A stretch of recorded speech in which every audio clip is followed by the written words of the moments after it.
तुमचं बाळ, तुमच्या वंशाचा दिवा, तुमचा नातू येणार आहे. पण तो नातू किंवा नात जी येणार आहे ती जर का कणखर, खंबीर, चांगली, हुशार, बुद्धिमान बनायची असेल तर पहिल्यांदा आधी तुमच्या सुनेला कणखर आणि खंबीर बनवावं लागेल. कुठले स्त्रोत, श्लोक किंवा कथा गर्भवती मातांनी वाचल्या पाहिजेत किंवा ऐकल्या पाहिजेत? मी 7 महिन्याचा असताना माझी आई वारली आणि मला परत तिला कधीच पाहता आलं नाही, ना फोटोत ना कुठे. राष्ट्रमाता जिजाऊ माँसाहेबांनी जसं छत्रपती शिवाजी महाराजांना घडवलं, अगदी तसंच प्रत्येक घरातली आजची ही गर्भवती स्त्री आपल्या गर्भातून लाभणाऱ्या त्या बाळाला घडवू शकेल. मग हा आईला मिळालेला 9 महिन्यांचा जो वेळ आहे तो वेळ आज आई विसरलेले आहे. की आज जर पुन्हा एकदा छत्रपती शिवाजी महाराज जन्माला येतील ना तर यावेळेला ते हातात तलवार घेऊन नाही तर ते हातात तराजू घेऊन येतील. कारण आजचं युग हे उद्योगधंद्यांचं युग आहे. खरं तर गर्भसंस्कार हा कोणता धार्मिक विधी नाहीये, कारण गर्भसंस्कार ही एक प्रोसेस आहे. त्याचा विचार करा, राहिलेला डिलिव्हरी पर्यंतचा एक दिवस कसा आनंदित घालवता येईल. गर्भात होणाऱ्या त्या वाढणाऱ्या बाळावरती आईच्या भावनांचा, आईच्या एन्व्हायरमेंटचा परिणाम होत असतो आणि हे एन्व्हायरमेंट चांगलं बनवणं, तिच्या भावना चांगलं बनवणं, याच प्रोसेसला तर गर्भसंस्कार म्हटलेलं आहे. गर्भात वाढणारं बाळ हे तुमच्या भावनांमधून वाढतंय, तुमच्या भावनांचा त्या बाळावरती परिणाम होतोय. तुम्ही हेल्दी नाहीयेत तर त्याचाही काही परिणाम त्या बाळावरती होतोय. या सर्व गोष्टींचा अवेअरनेस आज आजच्या कपलला नाहीये. जन्माला येण्यापूर्वीच त्याचं करिअर ठरवून टाकलेलं असतं. डॉक्टर होणार, इंजिनियर होणार, नेता होणार. बरोबर आपण पॉलिटिकल फॅमिलीज बघतो तर ते म्हणतात नाही आता पुढचा वारसदार आला, पुढचा आमदार आला आमच्या घरामध्ये. आज 400 वर्षानंतरही ती आई अजून जिवंत आहे. छत्रपती शिवाजी महाराजांना घडवलं. गर्भावस्थेत असताना छत्रपती शिवाजी महाराज जिजाऊंनी कोणते संस्कार केले? की दोघेही नवरा बायको बिझी आहेत, दोघेही सकाळपासून संध्याकाळपर्यंत काम करतायत, दोघांनाही बाळासाठी वेळ नाही. कामाचं प्रेशर आहे, अनेक गोष्टींचं प्रेशर आहे, स्ट्रेस आहे, टेन्शन आहे, पैशांना घेऊन प्रेशर आहे. ह्या अशा सगळ्या प्रेशर आणि स्ट्रेस टेन्शनमध्ये बाळ काय घेऊन येणार आहे? बाळही तेच घेऊन येणार आहे, स्ट्रेस, टेन्शन, प्रेशर, डायबिटीज आणि अजून काही गोष्टी घेऊन येणार. आता गर्भसंस्कार कोच म्हणून तुम्ही काय सजेस्ट कराल की जिजाऊंसारखं बनण्यासाठी मातांना काय सल्ला द्याल?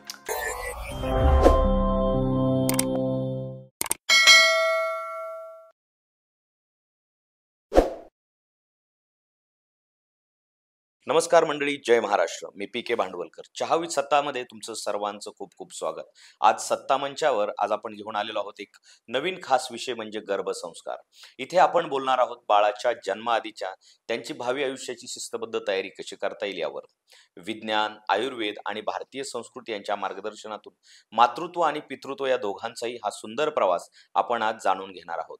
सुप्रसिद्ध डॉक्टर विष्णू माने सर म्हणजे जे गर्भसंस्कार कोच आहेत यांच्याकडून आज आपल्याला या खास चहा विथ सत्ता शो मध्ये त्यांच्याशी आपण गप्पा मारणार आहोत. सर नमस्कार. नमस्कार. कसे आहात? एकदम छान.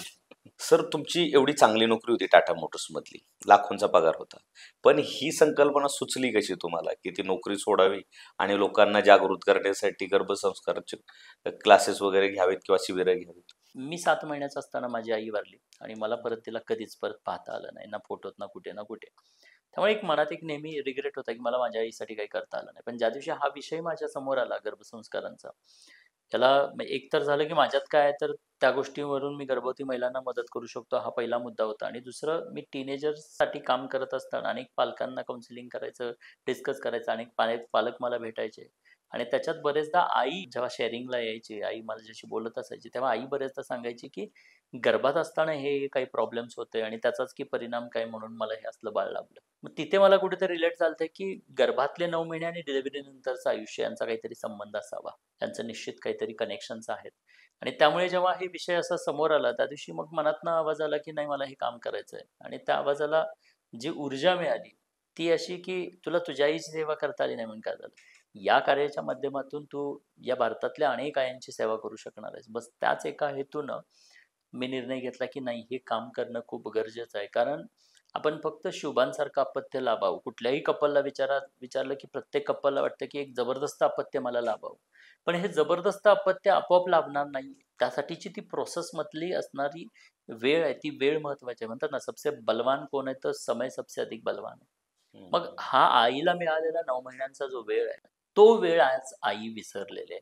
त्या वेळेचं महत्व आजच्या स्त्रीला माहिती, मुद्दामून करते का तर नाही करत आहे, पण आजच्या या स्त्रीला हा 9 महिन्यांमध्ये ती काय चमत्कार घडवू शकते, त्या वेळेची किंमत तिला आज कळालेली नाही. आणि मग मला कुठेतरी रिअलाइज झालं की हे वेळ घराघरातल्या आईला आपण सांगायची गरज आहे. आणि मग तिथे मला ते म्हणतो ना, कनेक्ट द डॉट्स. राष्ट्रमाता जिजाऊ साहेब असतील, हे सगळी प्रोसेस असेल, त्या प्रोसेसचा अभ्यास करत असताना गोष्टी मला सुचत गेल्या आणि ते कनेक्ट होत गेले. तुम्ही जेव्हा विचार घेऊन निघता तेव्हा आपोआप लोक एक जेन्युइन म्हणतो की एक ट्रूनेस, एक चांगला विचार तुम्ही घेऊन निघता, त्यावेळेला जग तुम्हाला सपोर्ट करायला सुरुवात करतं. तुम्ही फक्त चालायला चालू करा, पाठीमागे कारवा बनत जातो. आणि माझ्या बाबतीत मग हे असंच झालं की मी हा विषय मांडायला सुरुवात केली, लोकांना मदत करायला सुरुवात केली आणि बघता बघता लाखो लोक आज माझ्यासोबत जोडली. गर्भसंस्कार म्हणजे नेमकं काय? गर्भसंस्कारांबद्दल मी नेहमी सांगत आलोय की गर्भसंस्कार हा कोणता धार्मिक विधी नाहीये, तर गर्भसंस्कार ही प्रोसेस आहे, सायंटिफिक प्रोसेस आहे.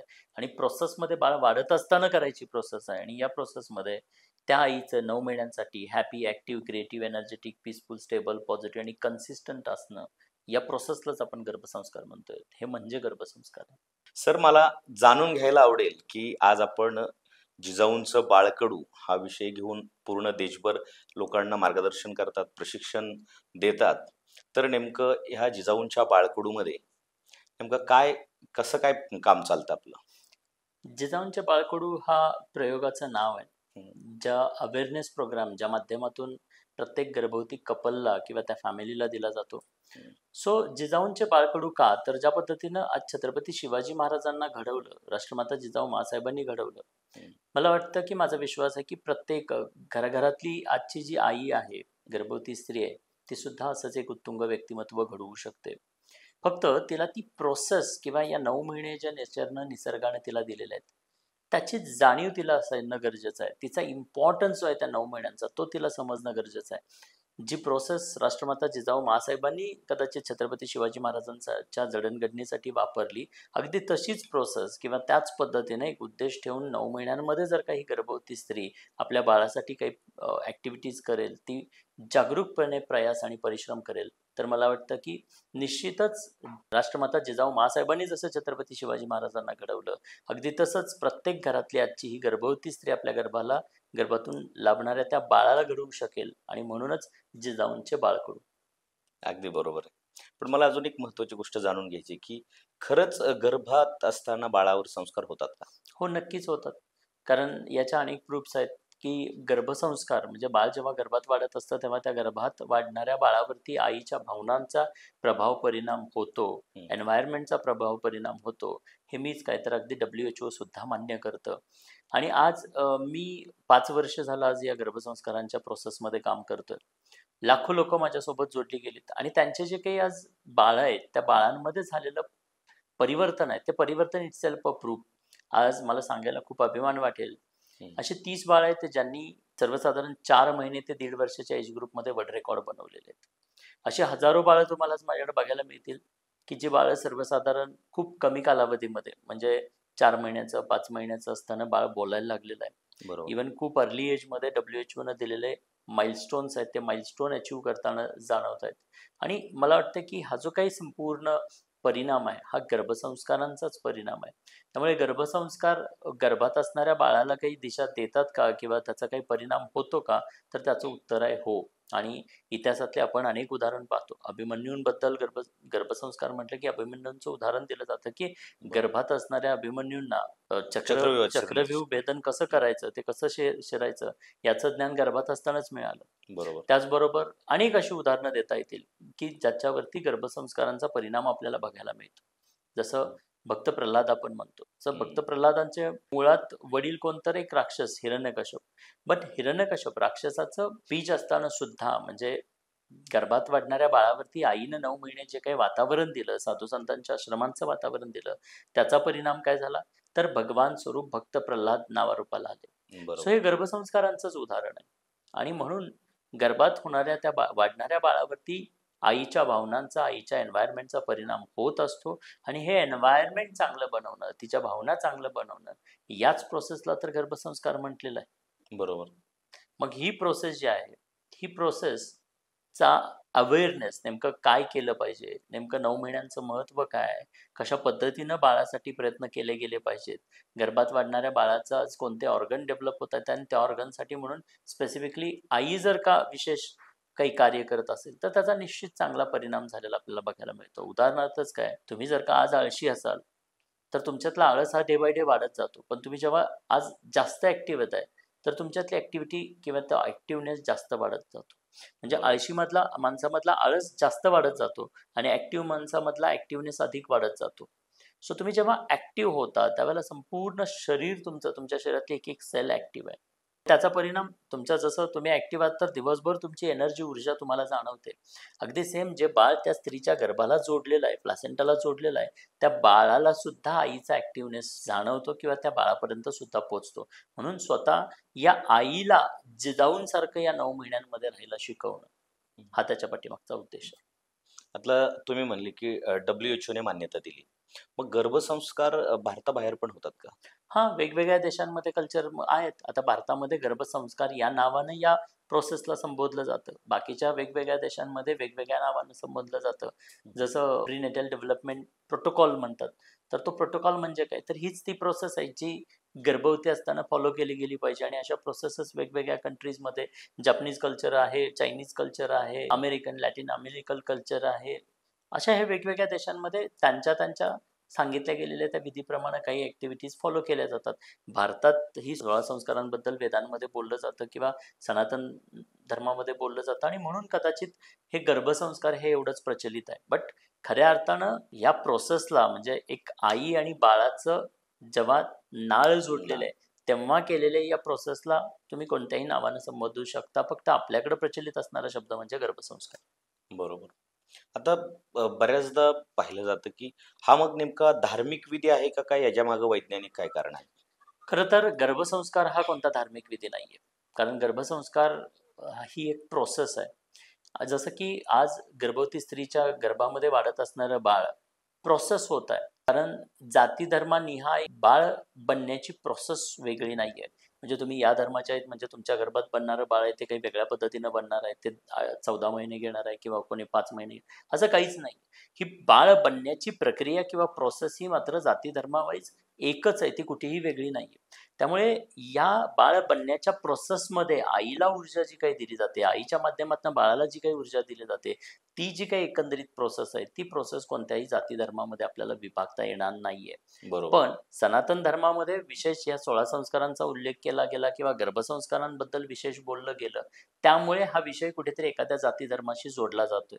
मी नेहमी सांगतो की गर्भसंस्कार हा कोणता धार्मिक विधी नाहीये. तर गर्भसंस्कार काय आहे? तर गर्भसंस्कार म्हणजे प्रत्येक गर्भवती महिलेचं 9 महिन्यांसाठी happy, active, creative, energetic, peaceful, stable, positive आणि कन्सिस्टंट असणं म्हणजे गर्भसंस्कार. बरोबर. आता कितव्या महिन्यापासून गर्भसंस्काराची प्रोसेस चालू केली पाहिजे? कारण बऱ्याचदा काय होतं, अवयव डेव्हलप व्हायला काही कालावधी झाला होता. बरोबर. साधारण 3 महिन्याच्या पुढेच अवयव डेव्हलप होतात. मग गर्भसंस्कारात नेमके कोणत्या पिरियडपासून चालू केले पाहिजे? खरं तर गर्भसंस्कार हा नंबर 2चा संस्कार आहे. नंबर 1ला बीजसंस्कार येतात. म्हणजे कन्सीव्ह करायच्या आधीच पती-पत्नींनी ही प्रोसेस फॉलो केली गेली पाहिजे. आज ज्या पद्धतीनं लाईफस्टाईल बनलेले आहे. समजा पती-पत्नी दोघे आय-टीमध्ये काम करतायत किंवा दोघेही जॉब करतायत, दोघेही घरातून बाहेर आहेत. सो खाण्यापिण्याच्या सवयी असतील, डाएटबद्दलचं मार्गदर्शन असेल, त्यांचा एक्सरसाइज असेल, बॉडी डिटॉक्स असेल, माइंडसेट असेल, या प्रत्येक गोष्टींचा कुठेतरी त्या बीजावरती परिणाम होतो किंवा त्या होणाऱ्या बाळावरती परिणाम होतो. जसं शेतकरी शेती करताना काय करतो की एक उत्कृष्ट दर्जेदार. जमीन, कसदार जमीन तयार करतो आणि त्या चांगल्या जमिनीमध्ये एक चांगल्या प्रतीचं बीज तो शोधतो आणि चांगल्या प्रतीचं बीज पेरतो.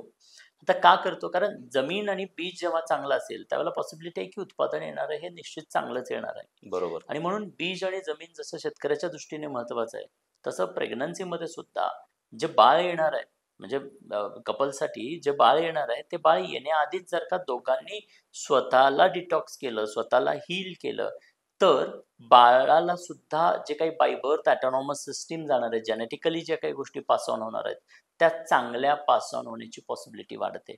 सो बरोबर. इथे तुमच्याकडेच तुम्ही आता आजारी आहात, एन नंबर ऑफ प्रॉब्लेम्स आहेत, एन नंबर ऑफ गोष्टी आहेत, आईला आहेत, वडिलांना आहेत, तर त्यातल्या काही गोष्टी बाळाकडे सुद्धा जेनेटिकली जाणार आहेत. म्हणजे पिढ्यानपिढ्या हे डिफेक्ट्स पुढं पास ऑन होत जाणार आहेत आणि हे व्हायचं नसेल तर आत्ता पहिल्यांदा दोघांनी एकमेकांना वेळ दिला पाहिजे आणि दोघांनी मिळून बाळासाठीचं काही ऍक्टिव्हिटीज, सर्वसाधारण कन्सीव्ह करायच्या आधी 90 दिवस ही प्रोसेस फॉलो केली गेली पाहिजे आणि तिथे जर का ही प्रोसेस फॉलो केली गेली तर मला वाटतं की निश्चित त्याचा चांगला परिणाम गर्भात वाढत असणाऱ्या त्या बाळावरती होतो किंवा ते बाळ हेल्दी बनायला मदत होते. सो गर्भसंस्कार कधी चालू केले पाहिजेत, तर मी म्हणेन कन्सीव्ह व्हायच्या आधी 90 दिवस पासून ही प्रोसेस चालू केली गेली पाहिजे. बट आज आम्ही जेव्हा कार्यशाळा घेतो, कार्यशाळेला हजारो कपल्स, हजारो लोक उपस्थित असतात. पण उपस्थित असणारे मग प्लॅनिंगमध्ये असतात का, तर नाही, प्लॅनिंगमधले असतात. कोणी पहिल्या महिन्याचं असतं, कोणी 5व्या महिन्याचं असतं, कोणी 8व्या महिन्याचं असतं, अगदी कोणी 9व्या महिन्याचं गर्भवती कपल ते असतं. सो 9व्या महिन्याच्या आहेत म्हणजे मग आता त्यांनी करता येणार नाहीये का, किंवा आता आज आपला पॉडकास्ट कोणीतरी ऐकत असेल, समजा 5व्याच महिन्यात त्या आहेत, मग त्यांना करता येणार नाही का, तर यस, त्यांनाही करता येणार आहे. कारण मुळात हा 9 महिन्यांचा जो काही वेळ मिळालेला आहे, तो वेळ पुन्हा परत कधीच येणार नाही. सो मिळालेला वेळ जेवढा काय आहे, म्हणजे म्हणतात ना, जो बीत गया जो बीत गया, जे गेलं ते गेलं, आता त्याचा विचार करून परत येणार नाहीये. पण जर गेलं त्याचा विचार करत राहिलो ना, तर जे राहिलेलं आहे ना, तेही हातातनं निघून जाणार. किती दिवस राहिलेत त्याचा विचार करा. राहिलेला डिलिव्हरी पर्यंतचा एक दिवस आणि दिवस कसा आनंदित घालवता येईल, तो कसा प्रसन्न एनर्जेटिक आपल्याला व्यस्त राहता येईल, या दृष्टीने त्याचं नियोजन केलं गेलं पाहिजे आणि त्या पद्धतीनं तो राहिलेला प्रत्येक दिवस इन्व्हेस्ट केला गेला पाहिजे. सो गर्भसंस्कार कोणत्याही महिन्यात तुम्ही स्टार्ट करू शकता. स्टार्ट करायला कुठेच काही अडथळा नाही. बरोबर. बट बेस्ट काय आहे, की अगदी पहिल्या महिन्यात तुम्हाला माहिती पडतंय, येस, पहिल्या महिन्यापासून चालू करा. दुसऱ्या महिन्यात माहिती पडतंय, दुसऱ्या महिन्यापासून चालू करा. So early is the best. मग बरोबर. ते कन्सीव्ह करायच्या आधीपासून केलं तर अजून बेस्ट आहे. त्यामुळे आम्हाला जेव्हा कार्यशाळेला लोक अटेंड करतात, तर प्रेग्नन्सी प्लॅनिंग मधले सर्वसाधारण 20% लोक आलेले असतात, जसं की ज्यांना इन्फर्टिलिटीचा इश्यू आहे. कारण नॉर्मली मी असं पाहतो की आज प्लॅनिंग करत असताना बरेचसे लोक वेळ देत नाहीत किंवा तिकडे त्यांचा दृष्टिकोन नसतो. मग कुठेतरी म्हणजे बाय चान्स कन्सीव्ह होतं आणि कन्सीव्ह झाल्यानंतर मग थोडंसं त्या बाळाबद्दल किंवा प्रेग्नन्सीबद्दलचा अवेअरनेस शोधण्याचा प्रयत्न केला जातो. पण माझं असं मत आहे की येस, त्याच्या आधीच जर का थोडंसं तुम्ही पती पत्नीने मिळून नियोजन केलं, प्लॅन केलं आणि तिथून जर का सुरुवात केलीत, तर पुढे जाऊन इन्फर्टिलिटी सारखा इश्यू, बाळ होत नाहीत असे इश्यू आज आपण पाहतोय की कित्येक कपल्स आहेत ज्यांना बाळ होत नाहीत आणि बाळ व्हावं म्हणून ते लाखो रुपये खर्च करायला तयार आहेत, इव्हन खर्च करतायत. आणि एवढं सगळं करून पेनफुल अशा त्या प्रोसेसमधनं जाऊन तरी सुद्धा त्यांना अपेक्षित रिझल्ट भेटत नाहीयेत आणि ते मग मेंटली डिस्टर्ब आहे. म्हणजे आज पैसा पाणी सगळं काय असताना आज ही लोक डिस्टर्ब आहेत. मग हे असं जर का व्हायचं नसेल, तर मला वाटतं की अर्ली स्टार्ट इज बेटर आणि कन्सीव्ह करायच्या आधी थोडंसं हा प्रोसेस, हा विषय समजून घेणं खूप गरजेचं असं मला वाटतं. बरोबर आहे. अगदी देशभर तुमची सगळी शिबिरं होत असतात. कसं असतं हे तुमच्या शिबिरांचं, कार्यक्रमाचं स्वरूप? सर्वसाधारण वेगवेगळ्या सिटीजमध्ये आम्ही हे ऑफलाईन काही सिटीजमध्ये करतोय, कारण प्रत्येक ठिकाणी जाणं शक्य नाहीये. बट ऑनलाईनच्या माध्यमातून आज 22+ कंट्रीजमधले लोक आपल्याला जोडले गेलेले आहेत. सो जेव्हा हे प्रेग्नन्सी प्लॅनमधले किंवा प्रेग्नंट असणारे कपल्स ऑफलाईनला किंवा ऑनलाईनला अटेंड करतात, तेव्हा खऱ्या अर्थानं अनेक कपलचं मनोगत आहे की सर, आमचा प्रेग्नन्सीकडे बघण्याचा दृष्टिकोन बदलला. आज ज्या काळात बरेचदा बाळच नको अशा प्रकारची परिस्थिती कुठेतरी येत चाललेली आहे. बरेचसे कपल वाटतं की नको, बाळच नको, जबाबदारी नको. पण मुळात जबाबदारी ही तुमची नाहीये, निसर्गानं दिलेली ही जबाबदारी आहे. निसर्ग सायकलमध्ये आलेली ही जबाबदारी आहे आणि ती जबाबदारी म्हणजे पूर्ण करायला हरकत नाहीये. आज जेव्हा सदनता आपल्याकडे आहे, आर्थिकदृष्ट्या चांगले सक्षमता आलेली आहे, टेक्नॉलॉजी आलेलं आहे, तंत्रज्ञान आपल्याकडे आलेलं आहे, भारत आता विकास करतोय, प्रगतीपथावरती आहे आणि अशा परिस्थितीमध्ये बाळ हे ओझं म्हणावं असं मला वाटत नाहीये. बरोबर. कारण तुमच्या प्रेमाचं प्रतीक बऱ्याच कपलसाठी काय असतं की येणारं बाळ हे त्यांच्या प्रेमाचं प्रतीक आहे. सो तुमच्या माध्यमातनं फक्त तुमचं बाळच येत नाही, फक्त बाळच येणार आहे असं म्हणून जर तुम्ही म्हणालात तर कदाचित ते तुम्हाला प्रेशर आहे. पण तुम्ही जर का तुमच्या माध्यमातनं येणारं बाळ हे फक्त बाळच नाही, तर या देशाचं प्रतिनिधित्व करणारं एक ग्रेट अपत्य येत आहे आणि तशा पद्धतीने विचार करून त्या बाळाला तसं ग्रेट बनवण्यासाठी जर प्रयत्न केला, तर मला वाटतं की येणारं हे बाळ तुमच्यासाठी ब्लेसिंग असेल. आज ज्या पद्धतीनं 396 वर्षांनंतर सुद्धा राष्ट्रमाता जिजाऊ माँसाहेबांना आठवलं जातं, तेवढ्याच आदरानं आणि रिस्पेक्टनं सगळी दुनिया त्यांना आठवते. कारण की ही आई मेल्यानंतर सुद्धा जिवंत आहे. कोणामुळे? तर त्या आईनं घडवलेल्या एका अपत्यामुळे, छत्रपती शिवाजी महाराजांमुळे. सो बरोबर. छत्रपती शिवाजी महाराज हे कोणामुळे घडले? तर एका आईमुळे घडले. आणि म्हणून मला वाटतं की प्रत्येक त्या कपलनं इकडे या पद्धतीने वेगळ्या दृष्टिकोनातून बघून जर का हा प्रवासाची सुरुवात केली, तर खूप सुंदर होणार आहे. येणारी पिढी बदलणार आहे. सो बरोबर. थोडासा वेगळा दृष्टिकोन ठेवून मग या प्रोसेसमध्ये सहभागी झालं पाहिजे. जसं आता आपण म्हणलं की जिजाऊंचं बाळकडू आम्ही बऱ्याचदा ऐकले पाहिले की विशेष म्हणजे काय असतो तो कार्यक्रम तुमचा? काय खासियत आहे त्या या कार्यक्रमात? कार्यक्रमातनं खरं सांगायचं तर हा 4 तासांचा अवेअरनेस प्रोग्राम आहे. अवेअरनेस प्रोग्राम म्हणजे काय? आज जेव्हा नवीन कपल हे मॅरिड होतायत, मॅरिड झाल्यानंतर किंवा कन्सीव्ह झाल्यानंतर आज सिटीजमध्ये पाहिलं तर ते न्यूक्लिअर राहतायत किंवा गावाकडे जरी असलं तरी आज प्रेग्नन्सी मधला अवेअरनेस जो आहे तो बरेचदा नाहीये. सिटीमध्ये राहत असताना विशेषतः पती पत्नी दोघे जण राहत आहेत. घर घेतलेलं आहे, गाडी घेतलेलं आहे, घराचा EMI, गाडीचा EMI, आणखीन काही कर्ज आहेत. मग ते दोघेच्या दोघे ते पैसे कमवणं गरजेचं आहे आणि दोघेच्या दोघे मग तिकडे बिझी होतात. ते हम्म. हप्ते भरण्यामध्ये बिझी होतात आणि अशा इव्हन पार्ट्या, लाईफस्टाईल ह्या सगळ्यामध्ये ते बिझी होतात आणि अशा सगळ्यांमुळे कुठेतरी प्रेग्नन्सीकडे दुर्लक्ष होतं. कन्सीव्ह जरी झाले तरी कन्सीव्ह झाल्यानंतर गर्भात वाढणारं बाळ हे तुमच्या भावनांमधून वाढतंय. तुमच्या भावनांचा त्या बाळावरती परिणाम होतोय. तुम्ही हेल्दी नाहीयेत तर त्याचाही काही परिणाम त्या बाळावरती होतोय. या सर्व गोष्टींचा अवेअरनेस आज आजच्या कपलला नाहीये. आणि तो अवेअरनेस की किती हे 9 महिने किती महत्वाचे आहेत याच्याबद्दलचा अवेअरनेस दिला जातो. पर्पज बाळाला नुसतंच 150 करोड या आबादीचा हिस्सा नाही बनवायचा. मी नेहमी सांगत असतो की आज भारताची लोकसंख्या कमी नाहीये. 100-150 करोड आता लोकसंख्या आपली होते. म्हणजे आबादी कम नाही है लेकिन देश आबाद नहीं हो रहा है. का तर इथे फक्त क्वांटिटी वाढते. What about the quality? मग बरोबर. येणारं बाळ हे फक्त या भारताचा किंवा 80,000 बाळं जी दररोज जन्माला येतात त्याचा हिस्सा बनून म्हणून नाही आणायचे. तर येणारं बाळ हे काहीतरी उत्तुंग व्यक्तिमत्व आहे. या 150 करोड जनतेला दिशा द्यायला येणार आहे. या हेतून आणायचं आहे आणि मग तो हेतू तसा असेल, दृष्टिकोन तसा बनलेला असेल, तर प्रवास सुद्धा तसा करता येणं शक्य आहे. आजच्या पालकांना पर्पज माहीत नाहीये. बाळाला जन्माला घालण्यासाठीचा एक पर्पज असणं गरजेचं आहे. तो पर्पज माहीत नाहीये. या कार्यशाळेमध्ये तो पर्पज माहिती करून देण्याचं काम केलं जातं. या कार्यशाळेला मी नेहमी पती-पत्नी कंपल्सरी असतात. हम्म. शिवाय इन-लॉज असतील तर इन-लॉजना सुद्धा मी आणायला सांगतो. कारण का? कारण की हे कुटुंब जेव्हा एकत्रित हे कार्यशाळा अटेंड करतं, तेव्हा त्या गर्भवती महिलेकडे बघण्याचा घरातल्या प्रत्येक व्यक्तीचा दृष्टिकोन बदलतो आणि प्रत्येक जण फक्त आमचं बाळ येणार आहे म्हणून त्या स्त्रीकडे पाहत नाहीयेत. तुमचं बाळ, तुमच्या वंशाचा दिवा, तुमचा नातू येणार आहे. पण तो नातू किंवा नात जी येणार आहे ती जर का कणखर, खंबीर, चांगली, हुशार, बुद्धिमान बनायची असेल, तर पहिल्यांदा आधी तुमच्या सुनेला कणखर आणि खंबीर बनवावं लागेल. बरोबर. आणि या गोष्टींचा अवेअरनेस तिथे त्यांना दिला जातो. हा सेकंड पार्ट राहतो. तो अवेअरनेस मिळतो. 9 महिन्याच्या निसर्गाने एका स्त्रीला दिलेले आहेत. हे 9 महिने किती प्रेसियस आहेत. त्याचं महत्त्व किती आहे. एक आई डिझायनर बनून आपल्या गर्भात आपल्या बाळाला वाढवत असते. तिला हे डिझाइन करण्यासाठीचे 9 महिने मिळालेले आहेत. म्हणून ते 9 महिन्यांचा एक्झॅक्टली किती इम्पॉर्टन्स आहे, तिथे कोणत्या आणि कशा पद्धतीनं त्या बाळावरती परिणाम होतोय याबद्दलच्या काही गोष्टी सांगितल्या जातात. त्यामुळे ओव्हरऑल इथे लाईफस्टाईल आईनं कसं राहिलं पाहिजे, पित्याचा रोल नेमका काय असला पाहिजे, इन-लॉज वगैरे घरच्यांचा रोल काय असला पाहिजे, अशा अनेक गोष्टींची क्लॅरिटी तिथे मिळते. त्यानंतर आम्ही त्यांच्याकडून नियोजन करून घेतो, प्लॅनिंग करून घेतो. म्हणजे बरोबर. पर्पज शोधायला आम्ही मदत करतो किंवा पर्पज कसा शोधला पाहिजे, काय असला पाहिजे याचं मार्गदर्शन पहिल्या टप्प्यात केलं जातं. दुसऱ्या पॉईंटमध्ये आम्ही त्यांना नियोजन करायला शिकवतो की जे गुण, ज्या क्वालिटीज, ज्या कपॅसिटीज बाळामध्ये येणार आहेत त्यासाठीचं नियोजन, त्यासाठीचं प्लॅनिंग केलं गेलं पाहिजे. आणि मग त्या दृष्टीने तुमचा प्रवास खूप सुखकर आणि सुंदर व्हायला मदत होते आणि म्हणून ते प्लॅनिंग करायला आम्ही त्यांना शिकवतो. तिसऱ्या पार्टमध्ये ॲक्टिव्हिटीज, जसं की आज मानव प्राणी कोणामुळे वेगळा आहे तर त्याला लाभलेल्या ब्रेनमुळे, बरोबर ना? बरोबर. मग हा जो काही ब्रेन आहे या ब्रेनचा 80% हिस्सा हा गर्भातच बनतोय.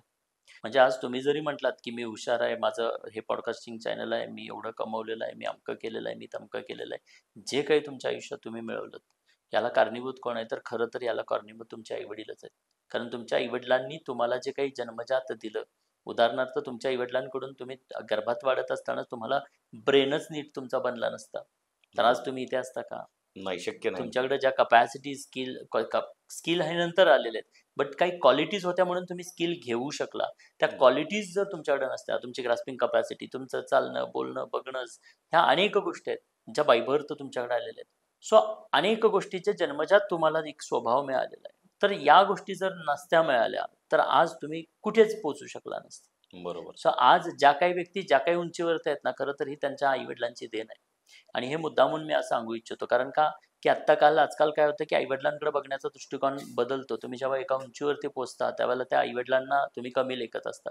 पण आज तुम्ही ज्याच्यामुळे उंचीवरती पोहोचलात ते कुठेतरी तुम्हाला जाणीव असणं गरजेचं आहे. म्हणजेच काय, तुम्हाला मिळालेला ब्रेन, या ब्रेनचा 80% हिस्सा हा त्या आईनं गर्भात डेव्हलप केलेला आहे.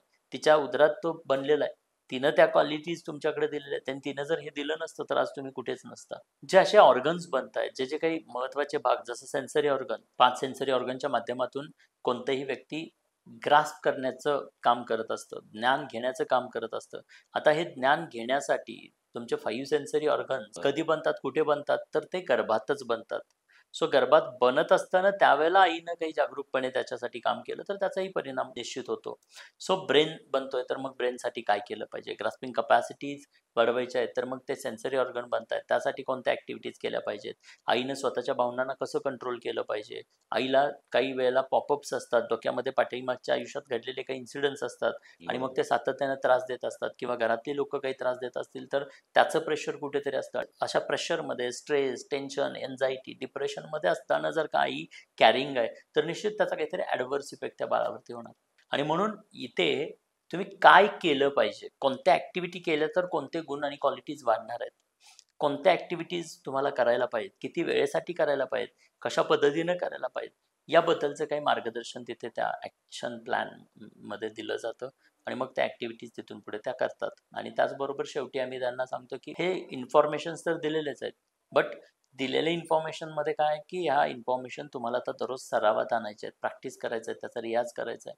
But most of the time लोकांना ते जमत नाही बिकॉज ऑफ त्यांचं होणारं हार्मोनल इम्बॅलन्सेस आणि घरातलं वातावरण, ऑफिसमधलं वातावरण, या सगळ्या वातावरणामुळे कदाचित तिची इच्छा असते मला हे सगळं करायचं आहे, सरांनी सांगितलेलं मला सगळं पटलेलं आहे, बट मी करू शकत नाही. मोस्टली काय असतं की कोणीतरी तुमच्याकडून करून घेणार असेल, कोणीतरी तुमचं जबाबदारी घेणार असेल, कोणीतरी तुम्हाला विचारणार असेल, कोणीतरी तुम्हाला गाईड करणार असेल, कोणीतरी तुमच्या मागे लागणार असेल, तर तुम्ही ते एखादी ऍक्टिव्हिटी करण्याची शक्यता खूप जास्त वाढते. तसं GSC मध्ये डिलिव्हरीपर्यंत ज्ञान तर मिळालंच, अवेअरनेस तर मिळालंच आहे. त्यानंतर 2 रस्ते आहेत, एक तर तुम्ही स्वतः कन्सिस्टंटली करा, नाही केलं तर या सगळ्याचा काही फायदा नाही. बरोबर. नाही तर आमच्यासोबत जोडले जा आणि पुढे 9 महिन्यांपर्यंत हे आमच्यासोबत करा. तर असे हे 2 ऑप्शन दिले जातात. सो मोस्टली मेजरली कपल्स आज डिलिव्हरीपर्यंत आमच्यासोबत हँड होल्डिंग सपोर्टला जोडली गेलेले आहेत, जिथे डॉक्टरांपासून ते प्रत्येक गोष्टींचा सपोर्ट दिला जातो. डॉक्टरांपासून म्हणजे काय, तर छोटे छोटे पॉपअप्स असतात, मी हे खाऊ का नको, ते करू का नको, डोक्याला तेल लावू का नको, मग कातडीची चप्पल घालू का नको, फिश खाली तर चालतील, असे कुठलेही एकदम सिली असे प्रश्न असतात, काही एकदम सिली प्रश्न असतात. बरं, असणं स्वाभाविकच आहेत, कारण का पूर्वीच्या क्युरियोसिटी. काळी पिढ्यानपिढ्या जे घरातले बुजुर्ग लोक असायचे ते म्हणजे प्रेग्नंट बाईला भरपूर काही सांगायचे. आता काय झालं, आता घरातली ही जुनी लोकच राहिलेली नाहीये, तुम्ही न्यूक्लिअर राहताय आणि त्यामुळे गाईडन्स करणारं कोणी असं नाहीये. आणि त्यामुळे बरेचदा या छोट्या छोट्या क्वेरीज ज्या आहेत त्या रिझॉल्व्ह होणं गरजेचं आहे. आणि नाही झाल्या तर मग विनाकारण डोक्यात पॉपअप राहतं की अरे मी काल हे खाल्लं, मग त्याचा काही प्रॉब्लेम होईल का, त्याचा काही बाळाला त्रास होईल का, त्यामुळे बाळावर काही इम्पॅक्ट होईल का, असं विनाकारण मग चिंतेत ती बाई अडकते आणि मग तिथून पुढे काय होतं तर त्या स्त्रीवरती खूप मोठा परिणाम, म्हणजे सायकोलॉजिकल काही परिणाम झालेला आपल्याला बघायला मिळतो. आणि हे होऊ नये, ती कणखर आणि खंबीरच राहावी म्हणून तिला तो हँड होल्डिंग सपोर्ट आम्ही डिलिव्हरीपर्यंत देत असतो, जे की अगदी नॉमिनल चार्जेसमध्ये असतात. त्यामुळे मला वाटतं की आज हजारो लोक आमच्या सोबत जोडली गेली, कारण ही हँड होल्डिंग मदत जी आहे ती खूप गरजेची आहे. आता जी काही बालकं आहेत, की जी मंद आहेत किंवा मेंदूंनी विकलांग आहेत, तर त्यांच्यावर कुठेतरी गर्भसंस्कारांचा म्हणजे अभाव असल्यामुळे अशी झालीत का, की काही त्याला वेगळंच कारण नाही, आहे? वेगळे त्याला भरपूर सारी कारणं आहेत. दोघांचं जे काही बाळ बनण्यासाठी म्हणून दोघांच्या कॉम्बिनेशन मधून बाळ बनतंय, तिथेही काही इश्यूज होऊ शकतात. जसं की आपण म्हणतो की पुढे वाढत असताना, बाळ वाढत असताना आईला काही डिफिशियन्सीज आहेत, म्हणजे व्हिटॅमिन डिफिशियन्सीज आहेत, तर हं. त्याच्यामुळे सुद्धा काही गोष्टी होऊ शकतात. सो त्याला एन नंबर ऑफ कारणं असतात, म्हणजे असं काही एकच कारण नाही. गर्भसंस्कारानं फक्त संस्कार देण्याचं काम, म्हणजे बाय बर्थ त्या कपॅसिटी देण्याचं काम केलं जातं. बट हे जे काही विकलांगता आहेत त्याचा आणि गर्भसंस्कारांचा तसा संबंध नाहीये. हं, बट हं, हं. मी एवढं सांगू शकतो की आई जेव्हा स्वतःला अधिक प्रिपेअर करेल, कणखर खंबीर बनवेल, त्यावेळेला थोडेसे असे विकलांग किंवा काही बाकीचे इश्यूज येण्याचे, जसं की मिसकॅरेजचा इश्यू असतो अनेक बरोबर. जणांमध्ये, सो असे इश्यूज येण्याची थोडीशी शक्यता, पॉसिबिलिटी कमी होते. त्याचा काही थोडासा परिणाम जाणवता का, की गर्भसंस्कार केल्यावर थोडंसं मंद असेल तर काय त्याच्यात तो जास्त ऍक्टिव्ह होऊ नाही, शकतो? तसं नाही. आता हे जे काही क्रोमोझोनल टेस्ट वगैरे होतात त्याच्यामध्ये समजतं. वेगवेगळ्या टेस्ट टेक्नॉलॉजी, आज मेडिकल सायन्स एवढं प्रगत झालेलं आहे की त्या टेक्नॉलॉजीच्या माध्यमातून लक्षात येतं की गर्भात असणाऱ्या बाळामध्ये काही इश्यूज आहेत का. हं. सो क्रोमोझोनल टेस्ट वगैरे करून त्या बेसिसवरती डिसाईड करता येतं. बट वी डोंट रिकमेंड की आम्ही असं कुठेही दावा करत नाही किंवा मी कधीच म्हणत नाही की तुमची विकलांगता आहे, प्रॉब्लेम्स आहेत, क्रोमोझोल इश्यूज आहेत आणि मग तुम्ही गर्भसंस्कारानं रिझॉल्व्ह होतील का, तर नाही. गर्भसंस्कारांच्या माध्यमातून सुरुवातीपासून तुम्ही जोडलेले आहेत तर अशी मुळात इश्यूज येणार नाहीयेत. बरोबर. बिकॉज तुम्ही जेव्हा कणखर खंबीर आहात, तुमच्या बॉडीचं बॅलन्सिंग चांगलं आहे, तर इश्यू येण्याची शक्यता खूप कमी आहेत. बट इश्यू आलेले आहेत तर मात्र असे काही क्रोमोझोनल इश्यूज असतील, काही प्रॉब्लेम्स असतील तर रिकवर होण्याचे चान्सेस म्हणजे त्याचा आणि गर्भसंस्कारांचा तिथे संबंध येत नाही. जसं की काही आईच्या शरीरातल्या ज्या काही गोष्टी आहेत, जसं एम-एच लेवल असेल किंवा लो लाईंग प्लासेंटा सारखे इश्यूज अनेक जणांमध्ये बघायला मिळतात. आमच्याकडे एक बाळ होतं, म्हणजे एक मॅडम जोडलेल्या चंदीगडच्या चारू नावाच्या मॅडम. तर त्या मॅडमला 5व्या महिन्याच्या अॅनॉमली स्कॅनमध्ये लक्षात आलं की बाळाच्या ब्रेनला काहीतरी इश्यूज आहेत, प्रॉब्लेम्स आहेत आणि डॉक्टरांनी सांगितलेलं तुम्ही अबॉर्ट करा. सो 7 ऑक्टोबर 2022ला पहिला रिपोर्ट केला. तो रिपोर्टमध्ये ते प्रॉब्लेम्स आढळले. आईला वाटलं की असेल काहीतरी इश्यू किंवा टेस्टमध्ये काहीतरी गडबड झाली असेल, आपण रिटेस्ट करू. दुसऱ्या दिवशी पुन्हा टेस्ट केल्या 8 ऑक्टोबर 2022ला, त्याच्यातही इश्यू आढळले. मग आई घाबरली की आता काय करायचं. मग त्यांना सांगितलं की तुम्ही माझ्याशी जोडले जा, मेडिकल रिपोर्ट आपल्याला डिनाय नाही करता येणार आहेत, बट काय ॲक्टिव्हिटीज तुम्ही करायला सुरुवात करा, कारण तुमच्याकडे आजही वेळ आहे. लेट्स सी काय होतंय. बिकॉज माझं असं मत आहे की आईच्या शरीरात जे काय होतंय ते बाहेरून कोणी करवत नाहीये. बरोबर. तिचं ओन बॉडी आहे, तिचा ओन प्रोग्रॅमिंग आहे, ते करतंय. सो मग त्यांना तिथे सांगितलं गेलं की तुम्ही काही ॲक्टिव्हिटीज फॉलो करा. 20 दिवस पुढच्या त्या मॅडमनी सगळ्या ॲक्टिव्हिटी फॉलो केल्या.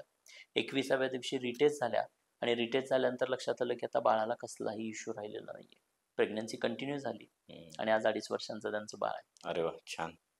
सो डिफेक्ट्स म्हणजे ह्या बाकीचे काही डिफेक्ट्स आहेत जे नाही सापडत आहेत किंवा मेडिकली आहेत प्रूव्हन, त्यांच्याबद्दल काही गर्भसंस्कारानं विशेष परिवर्तन होईल याच्याबद्दल मला डाऊट आहे.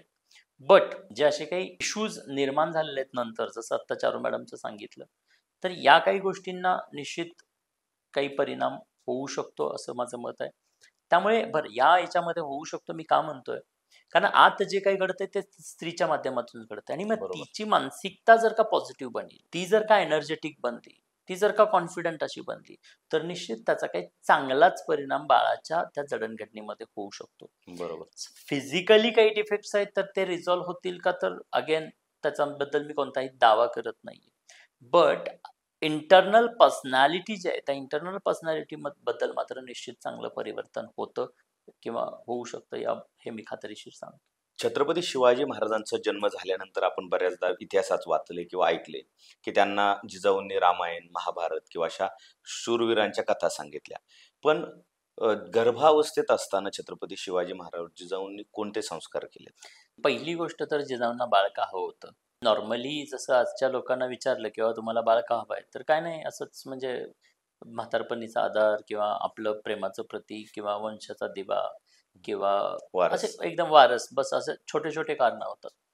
जिजाऊंना मुळात बाळ का हवं होतं, तर एका पेनसाठी. त्यांनी जे काही सफरिंग केलेलं होतं, स्वतःचा दीर, स्वतःचे वडील, स्वतःचे अनेक भावंड घालवलेले होते, ज्या निजामांसाठी आदिलशाही, कुतुबशाही, निजामशाही या सगळ्या आपल्या आजूबाजूला होत्या आणि इथे आपलं स्वतःचं अस्तित्व नव्हतं.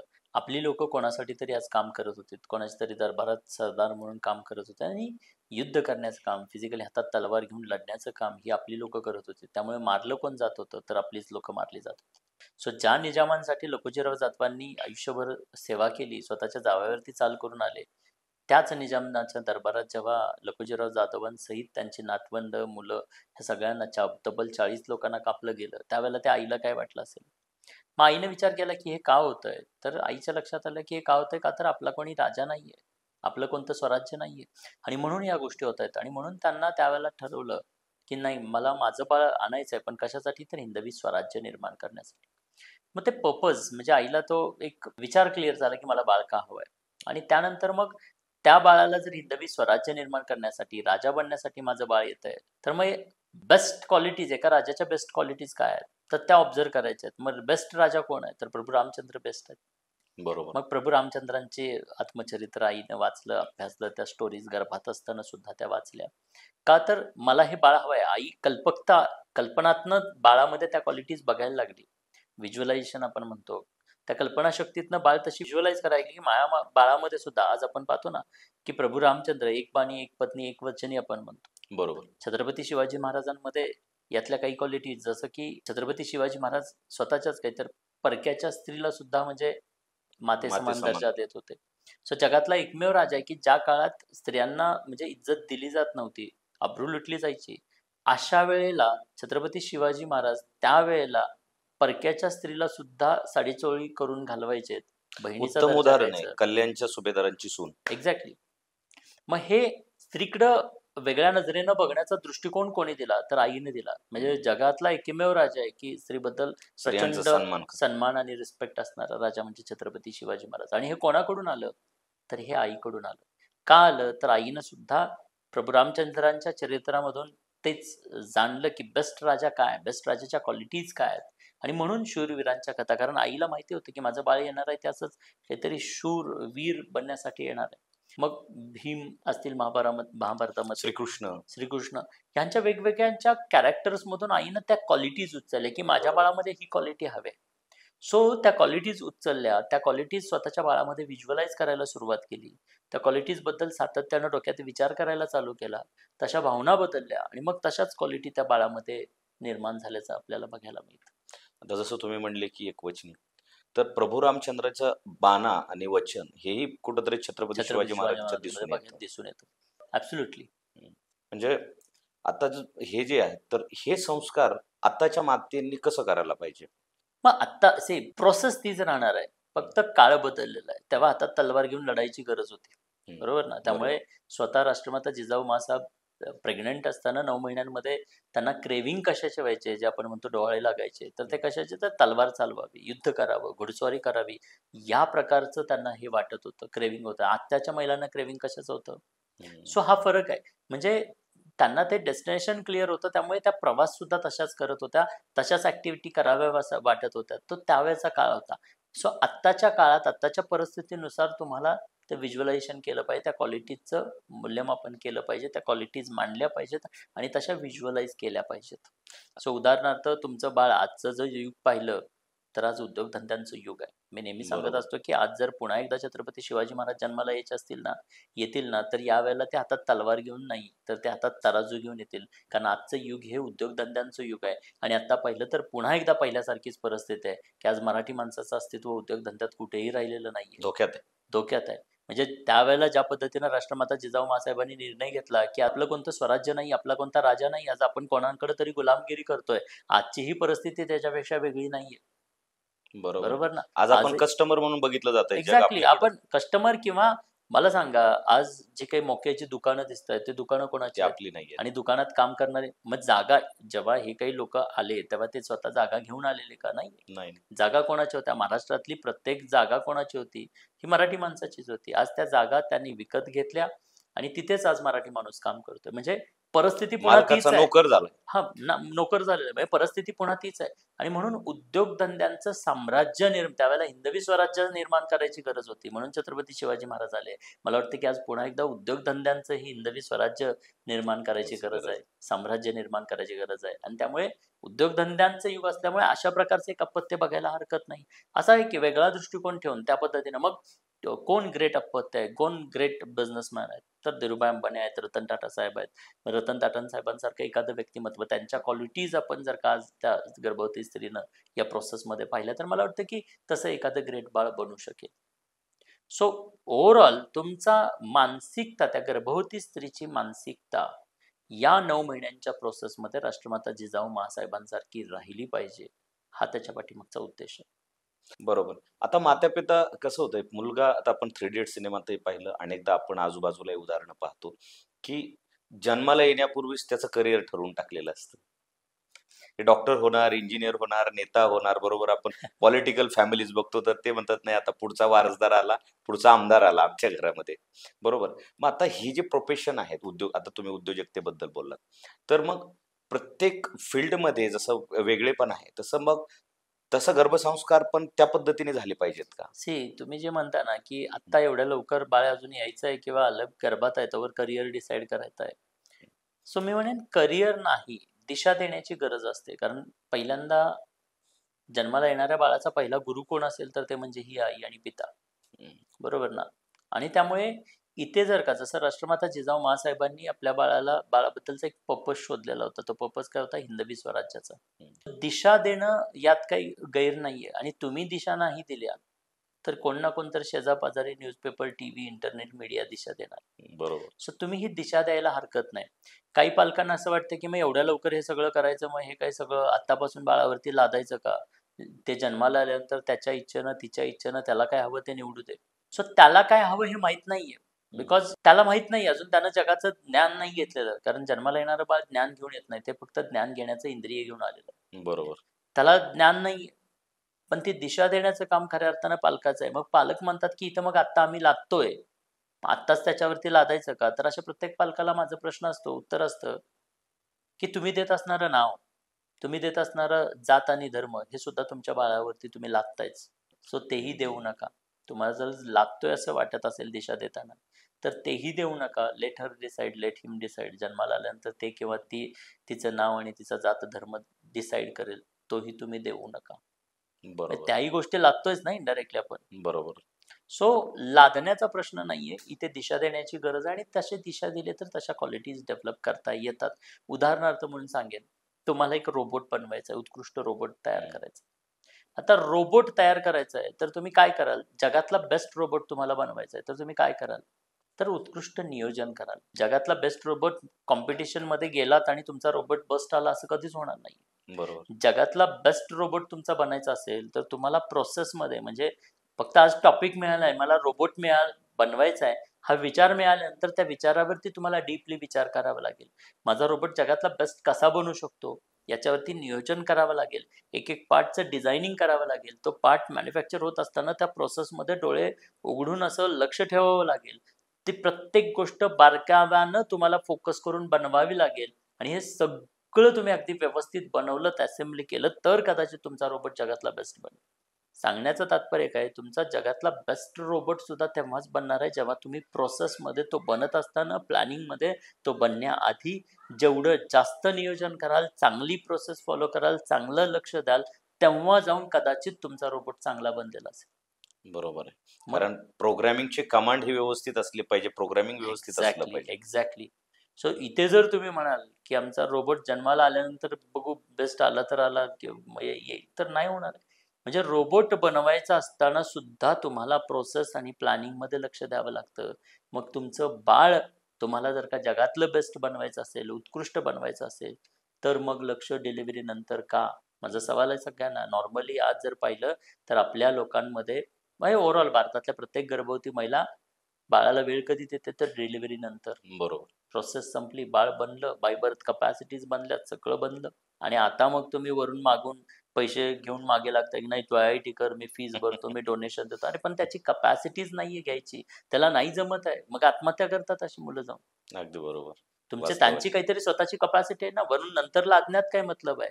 जर ते ओरिजिनलीच हुशार असेल, तर ते झोपडीत जन्माला आलेलं असेल ना, तरी सुद्धा ते देशाचं आणि आई वडिलांचं नाव मोठं केल्याशिवाय राहत नाहीत. अनेक उदाहरणं आहेत आपल्याकडे. बरोबर. तुम्ही मग ते ते by birth ग्लासाचं qualities. उदाहरण देता, ते मी ऐकलं होतं एकदा. तर ते छान आहे की साचा बनण्याच्या आधीच तुम्हाला तो डिझाईन व्यवस्थित करावा लागेल. एक्झॅक्टली. मी जे काही उदाहरण देतो, कुंभाराचं उदाहरण, की कुंभाराकडे रॉ माती चाकावरती ठेवलेलं आहे. त्या मातीला आकार देण्याचं काम कुंभाराच्या हातात आहे. नुसतंच तो मातीचा गोळा ठेवला आणि बघत उभारलं की यातनं काहीतरी घडेल. मी जेव्हा विचारतो, लोकांशी डिस्कस करतो, लोक म्हणतात की आमचं बाळ, त्यानं आयुष्यात काहीतरी मोठं करावं, त्यासाठी आमचं बाळ येतं. अरे काहीतरी म्हणजे नेमकं काय? मातीचा गोळा असा समोर ठेवला आणि म्हटलं की यातनं काहीतरी भारी बनावं, यातनं काहीतरी बेस्ट बनावं. काय बनेल हो बाहेर? बनेल त्यातनं काय? काहीच नाही. तुम्हाला तिथं हात लावावा लागेल, तुम्हाला दिशा द्यावी लागेल. एक्झॅक्टली हीच दिशा तुम्ही गर्भसंस्कारांच्या माध्यमातून तुमच्या बाळाला देताय ना. वेगळं काय करतोय? प्रोसेस सिमिलर आहे, वेगळं इथेही तीच प्रोसेस लागू होते. सो तुम्हाला उत्कृष्ट बाळ हवंय तर उत्कृष्ट वेळ इथे इन्व्हेस्ट करावा लागेल, वेळ द्यावा लागेल. आणि हा 9 महिन्यांचा वेळ दिला तर मला वाटतं की खूप चांगलं करिअर करण्याची संधी आहे. आज 400 वर्षानंतरही ती आई अजून जिवंत आहे, छत्रपती शिवाजी महाराजांना घडवल्यामुळे. उद्या कदाचित आजची आई आज जर का 9 महिन्यांचा चांगला वेळ बाळाला देईल, कदाचित ही आई पुढच्या 400 वर्ष 500 वर्ष जिवंत असेल. अगदी बरोबर.